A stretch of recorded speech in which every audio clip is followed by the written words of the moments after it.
plates every morning, just so you know.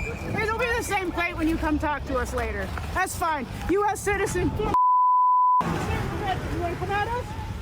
You want to come at us? I say go get yourself some lunch, big boy. Go ahead. Out of the car. Get out of the car. Get out of the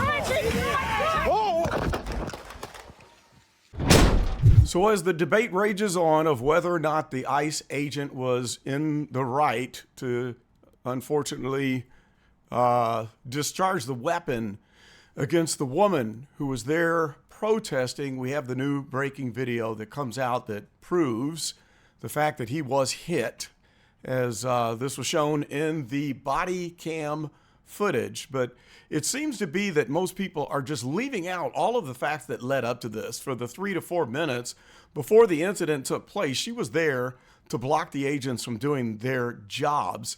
So a lot of the people that are up in arms and protesting and running out in the streets of Minnesota or Minneapolis, Minnesota, they are not acknowledging that this individual was trained to disrupt ICE operations. So apparently people have been taught, brainwashed, to think that ICE agents are crooked and evil and that they are breaking some type of a law. We tend to forget that ICE agents have been around for decades.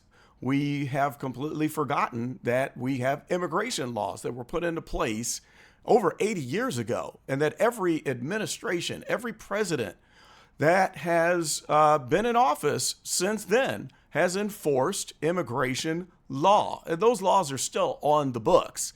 So to me, it makes me wonder why so much energy, time, and attention is put on vigilantism instead of talking to the congressman in your ward, in your district, or your U.S. senator to say, hey, go to Congress, go to Capitol Hill, and pass a bill that eliminates immigration law.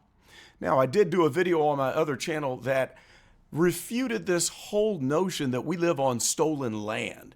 So apparently people think that anyone should be allowed into the country because we're on this stolen land, and we shouldn't restrict anyone at all. No vetting, no restrictions, just come on in.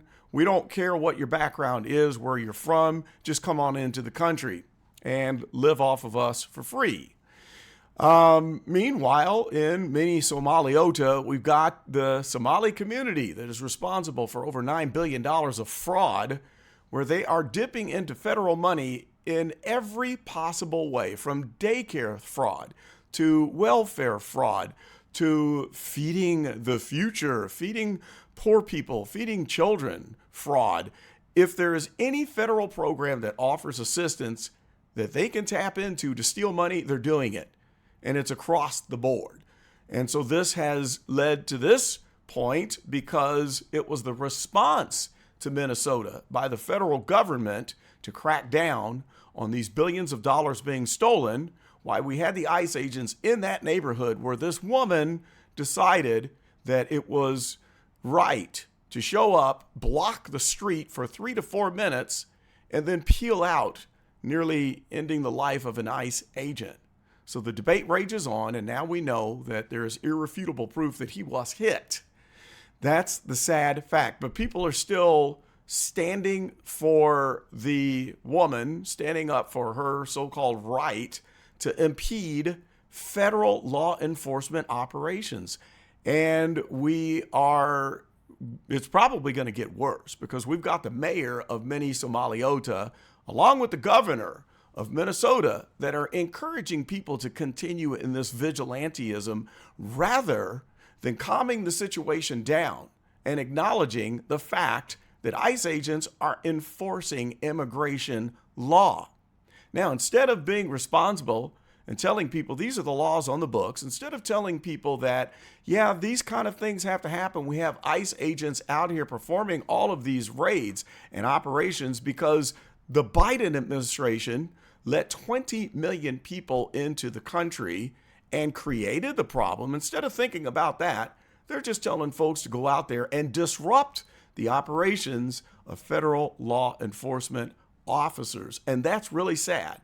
Now, there is one individual that at least had the decency to give common sense advice to people who think that vigilantism is the answer to speak out against the fact that we don't allow people into this country legally.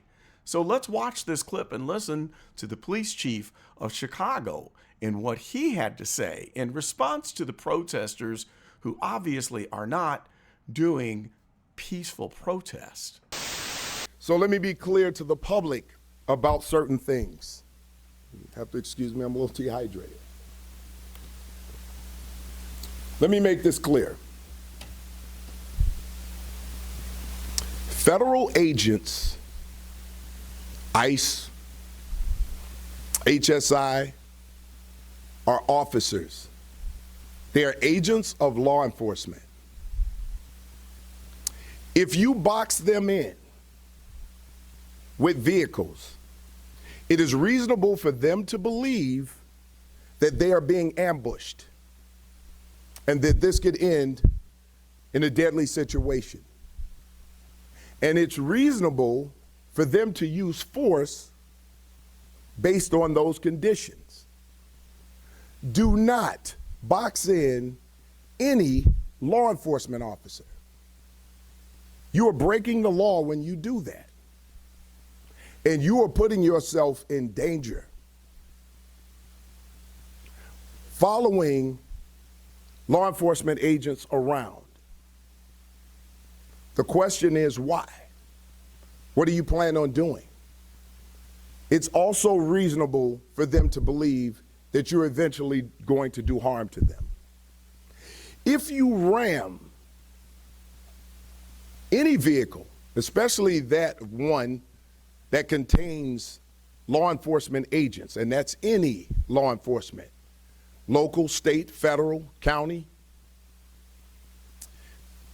and you do this intentionally, this is considered deadly force. Deadly force is anything that can cause great bodily harm or death. When you plow into a vehicle that contains law enforcement agents, you're using deadly force. And they can use deadly force in response to stop you. We need to be clear about these laws. We cannot become a society where we just decide to take everything in our own hands and start to commit crimes against law enforcement. It is a crime. You may not like what they're doing. I can understand that there's a lot of emotions out there, but that does not mean that you get to commit a crime, especially one that could lead to deadly force. We need to keep everyone safe.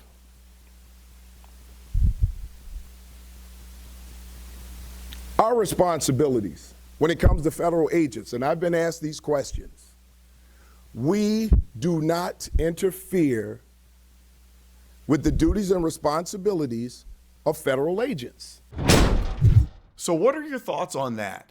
Do you think that we should have more officials, more heads of agencies, more politicians that are speaking truth, speaking common sense, and giving advice that could save lives?